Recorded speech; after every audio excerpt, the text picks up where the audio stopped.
ਯਾਰਾ ਤੁਸੀਂ ਸਾਰੇ ਮੋਬਾਈਲ ਚਲਾਉਂਦੇ ਪਿਓ, ਮੈਂ ਵੀ ਚਲਾਵਾਂਗਾ ਯਾਰ। ਮੇਰਾ ਮੋਬਾਈਲ ਕਿਦੇ? ਰੁਕ ਮੈਂ ਕਾਲ ਕਰਦਾ। ਓਏ ਪਿਆ ਯਾਰ ਥੱਲੇ ਐ ਵੇਖ। ਹੈ ਤੂੰ ਮੇਰਾ ਨੰਬਰ ਮਲੰਗ ਤੋਂ ਕਿਉਂ ਸੇਵ ਕੀਤਾ ਹੋਇਆ?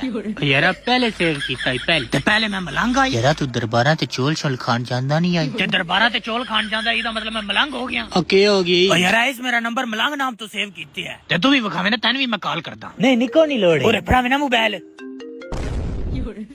ਮੈਂ ਚੋਰ ਹਾਂ? ਯਾਰਾ ਤੂੰ ਇੱਕ ਵਾਰੀ ਮੇਰੇ ਦਾਰ पे ਚੋਰੀ ਨਹੀਂ ਕੀਤੀ ਆਂ। ਉਸ ਗੱਲ ਨੂੰ 2 ਸਾਲ ਹੋ ਗਏ ਤੇ ਤੂੰ ਮੇਰਾ ਨਾਮ ਚੋਰ ਪਾਤਾ ਹੈ। ਓ ਯਾਰਾ ਨਾ ਲੜਾਈ ਕਰੋ, ਕੀ ਹੋ ਗਿਆ? ਓ ਯਾਰਾ ਇਸ ਮੇਰੇ ਨੰਬਰ ਤੇ ਚੋਰ ਲਿਖਿਆ। ਹਲਾ ਛੱਡ ਪਰੇ, ਕੀ ਹੋ ਗਿਆ? ਤੇ ਤੂੰ ਦੱਸੇ ਨਾ, ਤੂੰ ਮੇਰਾ ਨਾਮ ਕੇ ਸੇਵ ਕੀਤੇ ਹੈ? ਨਹੀਂ ਓਰੇ ਫੜਾਵੇਂ ਨਾ।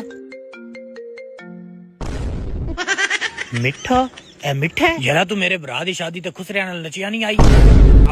ਹੱਸਦੇ ਚਿਹਰਿਆਂ ਦਾ ਮਤਲਬ ਇਹ ਨਹੀਂ ਹੁੰਦਾ ਕਿ ਮੇਰਾ ਭਰਾ ਹੌਸਲਾ ਕਰ ਮੇਰਾ ਭਰਾ। ਯਾਰਾ ਮੈਂ ਤੁਹਾਡੀਆਂ ਗੱਲਾਂ ਦਾ ਇੰਨਾ ਦੁੱਖ ਨਹੀਂ। ਸੁਬਹ ਮੈਂ ਅੱਬੂ ਦੇ ਮੋਬਾਈਲ 'ਚ ਆਪਣਾ ਨਾਮ ਵੇਖਿਆ, ਉਹਨਾਂ ਵੀ ਅਜ਼ਾਬ ਨਾਮ ਤੋਂ ਸੇਵ ਕੀਤੇ ਆਏ।